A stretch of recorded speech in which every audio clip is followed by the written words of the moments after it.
nas tardes de domingo. Tudo pode mudar.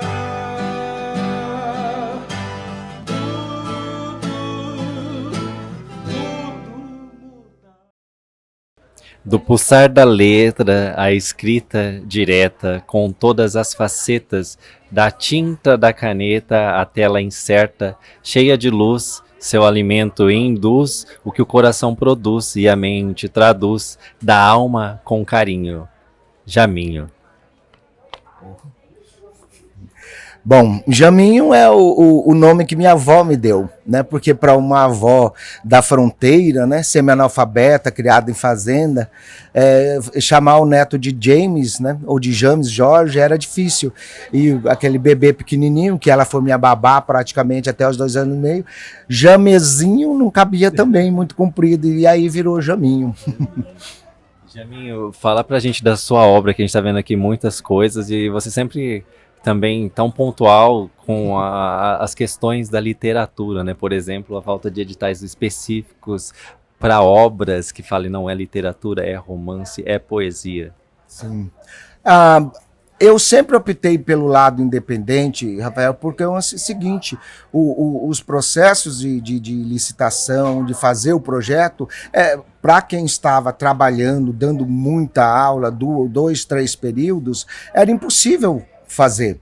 O tempo que sobrava era para escrever. E a partir do momento que eu consegui uma vaga maior no tempo para poder transformar esses escritos e publicar, a chance de um artista independente correr atrás de patrocínios próprios, que graças aos meus 20 e poucos anos como professor, a vida, a sociedade, os pais dos meus alunos e meus próprios ex-alunos já profissionais no ramo no mercado, né, me propiciaram, além de, claro, um pouco ou muito, né, dos ganhos próprios, das rendas próprias. E assim pude levar adiante e publicar a minha literatura, os meus livros. E Jaminho, quando começou a sua história com as letras? Bom, aí vai lá na adolescência, né? Na verdade, foi um prêmio, um concurso de redação no antigo 2º grau, tá?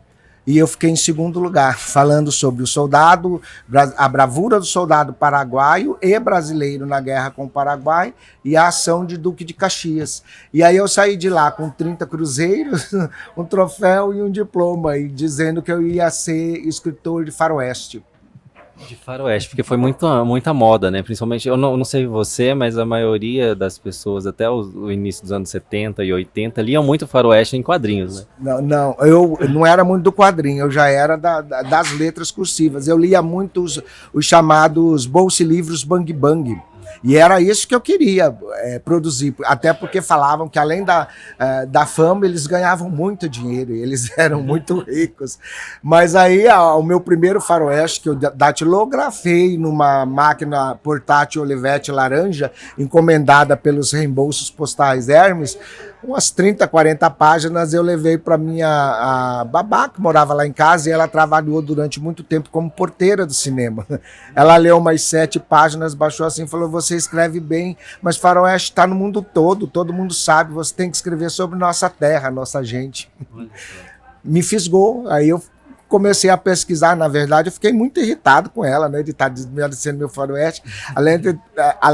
Lembro-me até de ter falado: mas vou escrever sobre mato, sobre bicho, sobre índio? Ela falou: exatamente isso, muito mais, sobre os Barbosa, a tua família, sobre os fazendeiros, os boiadeiros, as assombrações, e estou fazendo isso até hoje. Vamos falar um pouco da sua primeira obra e de todas que estão aqui, Jaminho. Fala um pouquinho de cada pra gente. Bom, os meus 6 primeiros livros, a editora faliu, eu não pude recuperar. Depois disso, eu escrevi O Punhal Enluarado, que foi publicado pela Chiado, isso já em 2019. A primeira saiu em 2014. Tá? Depois, o Lá Vai a Xalana, tá? E o Guaranias Dizem Adeus, que foi quando o revisor Nivaldo Lemos, né, falou: não, quem escreve seus livros é o Jaminho. O James está no mundo inteiro, é um nome planetário. Da tua terra aí, pelo que eu conheço, e pelos seus textos, é o Jaminho que é o narrador. Depois do Lá Vai a Xalana e do Guaranias Dizem Adeus, vieram os livros Tereré, que eram os livros que no início lá adolescente eu queria escrever, mas a história, a cultura, né, a linguística, a linguagem do Mato Grosso do Sul é muito rica, muito complexa, né? O que um garoto pretensioso de 16, 17 anos ia fazer? Lá se foram 20, 30 anos, né, de estudo, de pesquisa, para que pudessem sair uma literatura que eu quero crer, e pelos elogios e comentários seja muito boa, tá? A respeito de elementos culturais super significativos, identitários e simbólicos da história e da cultura do Mato Grosso do Sul. O tereré, creio eu, o maior deles, tanto que lá ainda, inocente de tudo, quando falaram nossa terra, nossa gente, a primeira coisa que eu pensei foi tereré. E foi um que você me presenteou antes da gente estar conversando aqui, que faz parte da nossa biblioteca do Poesia para Sentir, e é muito esses causos que são contados já vem das comitivas, né, que é a origem disso, um pouco antes, né, com as relações orais tribais, né? Exatamente. A porção dos índios, eu já peguei ela bem decupada, né, bem adaptada para a sociedade dos brancos, né? Mas era uma transposição do que eles contavam, cantavam em Aruaca, em Guarani, para as coisas de português. E o livro que presenteei foi uma sugestão do imortal, né, de Ataíde Neri, do poeta Ataíde Neri, que foi quem nos apresentou. E que foi o que encantou. Ele perguntou, como que você faz isso, né? A gente sabe mais ou menos como que faz, mas a gente não consegue falar como, determinar como é. E depois que a gente publica, eu ria muito dos escritores publicados que diziam que não sabiam como eles e por que eles escreviam. E a gente sabe, mas a partir do primeiro momento que você publica seu livro, parece dar um bloqueio que você não quer falar, porque fica aquela sensação de que se você contar isso, você vai contar o seu segredo, né? E não vai conseguir mais falar. Mas a verdade é que a minha obra, respondendo os pingos nos is da sua pergunta, a minha obra é a literatura oral que eu sempre ouvi, que me contaram, tá?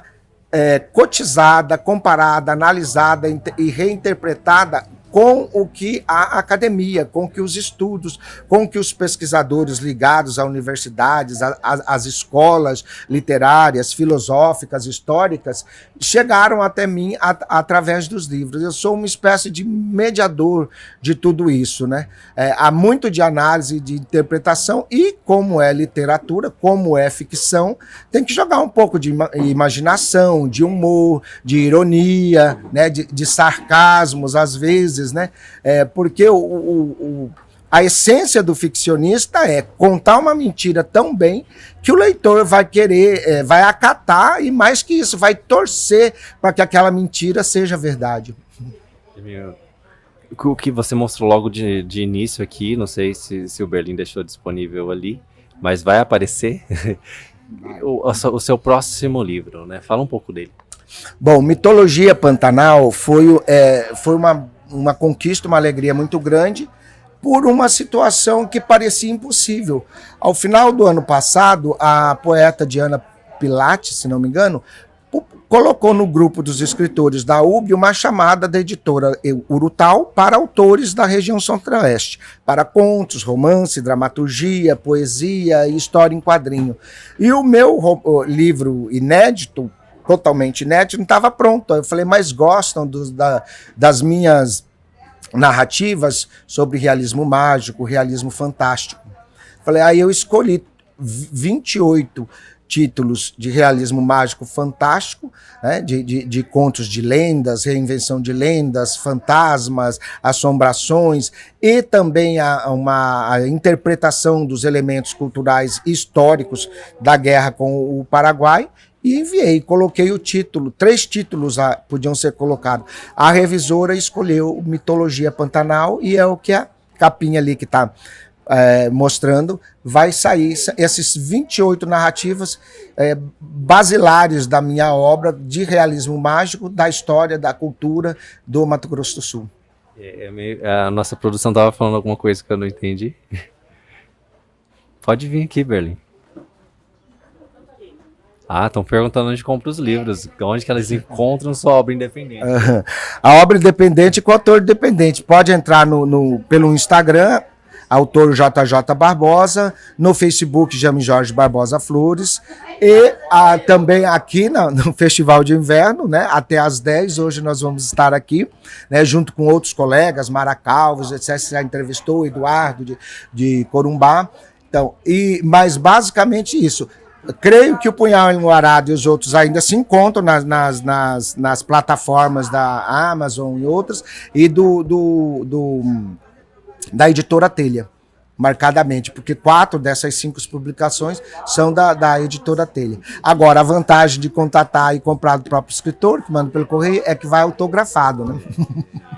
Já sai um texto único ali, né? Sim, também a gente coloca uma epígrafe, uma dedicatória, né, um comentário para quem ama realmente Mato Grosso do Sul. Às vezes a gente dá um grito, né, um viva a fronteira, um pipo, né, e convida para o baile. Eu quero agradecer e deixar aberto, se você quiser acrescentar mais alguma coisa. Você falou, foi a Neuza, né, que fez essa pergunta, tá respondido para você, Neuza. Entra aí nas redes sociais do Jaminho e onde tiver, né? Quais são as redes sociais mesmo? O Instagram e o Facebook. Tá. No Facebook, James Jorge Barbosa Flores, né, que é o nome do herdeiro da Fazenda Reforma. E no Instagram, que foi minha sobrinha que fez, autor JJ Barbosa. Eu sou meio refratário a essas histórias de redes sociais, online, informática, né? Mas não estou me virando muito bem, mas pelo menos consegui ser inserido. Já é uma grande coisa hoje. E daqui a pouco esse conteúdo, nas próximas semanas, ele vai estar em todas as redes sociais nossas, então você vai estar mais digital ainda. Então a gente vai estar no TikTok, que é o Estado Play, o Estado Play Cortes, no Quai também, que é o Estado Play, e no Estado Play Cortes, no Instagram, que tem esses 2 perfis também, no KO, no Twitter, no Facebook, no YouTube. Então você vai estar em toda parte, amigo. Que bom, finalmente, né? O tereré, a chipa, a sopa paraguaia, né? O pelego, o bacheiro, a rede, né? O caburé, chegaram às redes sociais, né? Estão globalizados, ou seja, quem somos, como pensamos, como vivemos, como comemos, como amamos, está no mundo todo. Venham nos conhecer. É para isso que eu faço literatura, para deixarmos de ser tão desconhecidos e tão discriminados e passarmos a ser acolhidos, tá? E comentados. Podem até falar mal da gente, mas falem, né? Um grande abraço e um agradecimento muito grande. Parabéns pelo seu trabalho também de divulgação da história, da cultura e especialmente, né, da literatura, que é a menina dos olhos, né, Cunhataí Iressaí.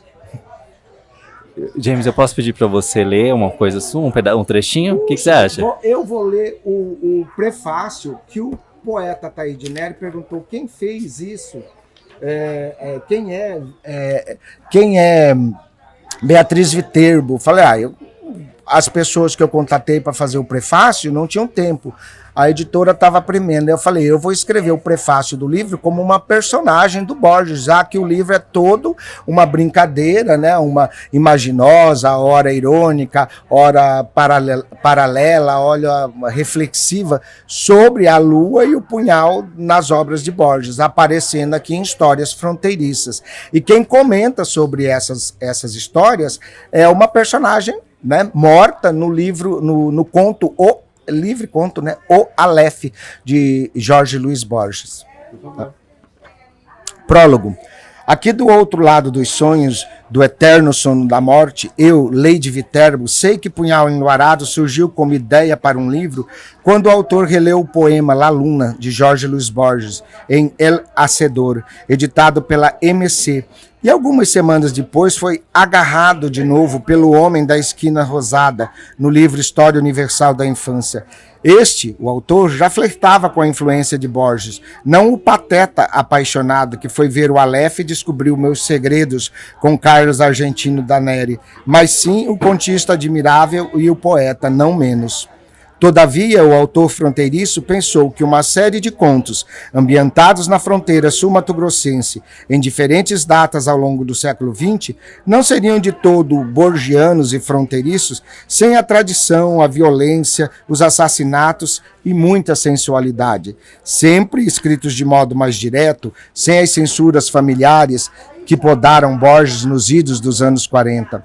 Assim, que usa vocábulos mais crus e explícitos, de frases sem metáforas ou elisão, de linguajar até chulo, de galpão, bem do jeito que estiveram grafadas as cartas eróticas trocadas entre mim e o primo irmão Carlos Argentino da Neres, as quais Borges leu em sua experiência no porão da fabulosa e terrível casa na qual ficava o ponto mágico do espaço-tempo, o Aleph. Escrito 9 contos, o autor percebeu que estes estavam mais borgianos do que fronteiriços, e ainda por cima se deparou com a velha e quase esquecida passagem de que Borges havia sido curado do criolismo por Bioá Casares. Agradeceu então o fronteiriço autor a amizade dos dois e o sucesso de Bioá Casares sobre Borges, pois sem isso os contos fronteiriços seriam um anacronismo e um estilo já conquistado e explorado por outro ou o mesmo escritor, dono de hiperbólicos feitos, afiada, sucinta e impiedosa definição de personagens em contexto social. Neste caso, a desventura de escrevê-los não seria maior, já que eles deveras estariam escritos, o que não é aqui o caso. Embora se encontre paralelismos e congruências entre cultura crioula, argentina, platina, com a cultura caleidoscópica sul-mato-grossense, mesclado de díspares e similares parentescos, sociais e geográficos, o autor percebeu que quase 80 anos após a cura e a renúncia de Borges e sua dedicação aos temas mais clássicos, os elementos espinhosos presentes na cultura platina, linguajar chulo, traição, assassinatos, bastardias, putas e puteiros, que talvez tivessem causado o abandono de Borges, tanto seguindo os bons conselhos de Adolfo Bioca décadas depois, estes elementos já poderiam contar e mesmo qualificar uma literatura. Resolveu o autor, assim, seguir, até mesmo porque a literatura da fronteira, sem essas coisitas, não se faz. Neste momento vieram lhe contar, o relembrou, dezenas de crimes mal resolvidos ou insolúveis da fronteira. Pesquisou mais, escreveu histórias neles inspiradas. Muitos personagens que aqui estão ao meu lado, sorrindo-me e me alertando de muito felizes com o acontecido, pois agora eles estão em pé de igualdade comigo. São também personagens literários. Dos 9 contos inicial, reescreveu 6, 2 inspirados em fatos reais. Então, surgiu-lhe a necessidade de registrar os mitos sul-mato-grossenses com relatos baseados ou inspirados em personagens já estudados, registrados pela história oficial, a saber, a Capitoa e Selvino Jaques. Ainda assim, pegou as linhas legadas por Jorge Luis Borges. Parece-me que logrou um bom feito, embora eu daqui veja que a fronteira onde o Brasil foi e é Paraguai é quem aparece mais e tanto aqui nesses cenários, onde se passaram essas histórias e suas personagens e suas infinitas situações. Há um quê de tango, admito, em alguns relatos, é certo, mas todos transpiram a guaranhas, aos chamamés e aos rasqueados. No final, depois de quase 30 contos, o autor reduziu a 22. Nessa empreitada, decidiu reorganizar alguns relatos e trocar os nomes das personagens para que ficassem de modo mais borgiano. A lua e o punhal aparecem e desaparecem aqui, ora como motivo de ação, mote de narrativa, parceiros e coadjuvantes das personagens. E foi mantido como o título dos contos o nome sempre de uma personagem, com um subtítulo. Li-os todos, eu, Beatriz Viterbo, incomodada, encantada e penitente, já que não li os livros presenteados a mim por Borges, e aqui, deste lado, tornei-me eu uma leitora sôfrega, quanto mais, porque deste lado não há tempo perdido, nem aborrecimentos ao se virar as páginas. Lemos silenciosa e mentalmente. Vou dando uma puladinha para frente. Além do capitão, gostaria de dizer que trocaria num piscar de olhos meu primo irmão por um Osório Bernal ou um jovem Olívio Cavaleiro, e teria feito Anderson Leiva renunciar à sua solteirice, não me sujeitando aos seus caprichos como fez Isolda Babel. De todos esses personagens, mais me identifico com Noelza e Rosa Missioneira, mas também com o ciúme de Isaura Babel. Tenho tristeza por Cipriana e admiração por Agnês. Não desdigo que, se o tempo e a geografia me permitissem, talvez eu estivesse ao lado do capitão Silvino, desfrutando de suas aventuras, privando de sua cama ou grama, ou rede, ou, por fim, sepultura. Encontrei e pude conversar por aqui com o fantasma do Alguidar e vim a saber e me divertir de e com todas as suas aventuras, apenas algumas sugeridas no texto. Natalício Aires por aqui ainda faz serenatas. Adoraria ter dado uma sova no fazendeirão, como fez seu afilhado, o paraguaíte Lúcio Azevedo. Estou tentando entrar em contato com a capitoa, mas por aqui não a vi, nem sabe me dizer se ela veio para esta dimensão. Sei que é possível que os soldados Barbosa I e Barbosa II acabem se acertando, afinal, são irmãos, filho do mesmo Francisco Barbosa, e parece que não vão matar o Rosendo Martins. Tenho esperança, eles são jovens, com muita vida, muita farra, muitas coisas a viver pela frente. Plenos de desejos e sonhos, onde relevar as mágoas e amarguras, que eu, as minhas, teria me despido delas todas. O leitor que agora tem nas mãos este livro está só, porém acompanhado de homens e mulheres da fronteira, personagem com um jeito de falar, de sorrir, de viver, tão díspares, tão semelhantes. São páginas com homens e mulheres revelados na busca por um punhal enluarado. Gente de um lugar que ainda não descobriu de todo o que é ser e viver na fronteira onde o Brasil foi e é Paraguai. Também chamado desde 1977 de Mato Grosso do Sul, Brasil. O amor não seria quem é, sem segredos e silêncios, mas há inúmeras maneiras de se dizer eu te amo fronteira. Descubra-os. Beatriz E. Viterbo. Amada que se negou a Borges e assim lhe legou o Aleph, o melhor de seus contos. Muito obrigado, Jaminho. Eu vou ler a poesia agradeço. que eu escrevi aqui no nosso bate-papo e muito obrigado. Obrigado. Eu que agradeço. Não tem outra palavra, né? Só em português o obrigado tem toda essa entonação, né? Você se sente sempre obrigado a uma pessoa pelo bem que ela lhe faz. Obrigado, Jaminho. A poesia chama Local Explosão Global. Tecendo o possível no impossível diante, adiante no derrubar dos instantes expostos nas estantes, no bang bang pou pou, na farra a oeste, onde dorme o sol do leste, dando norte a quem caiu ao sul. Transforma o blue do blues, nascido no coração local, a explosão global. Oxi. O Peixaitê. Eu que agradeço, tudo de bom e parabéns mais uma vez pelo seu trabalho. Siga sempre assim, a literatura do Mato Grosso do Sul lhe é mais do que grata, né? Ela lhe é reverente. Gratidão, gente. Olha, esse foi o Jaminho. Procurem o conteúdo dele, ele falou aí as redes sociais e logo mais vocês vão encontrar esse conteúdo disponível em todas as nossas redes. Até daqui a pouco, nós vamos falar aqui com Eduardo da Costa Mendes. Obrigado, Jaminho. Obrigado, Mara Calves. Nas tardes de domingo, tudo pode mudar.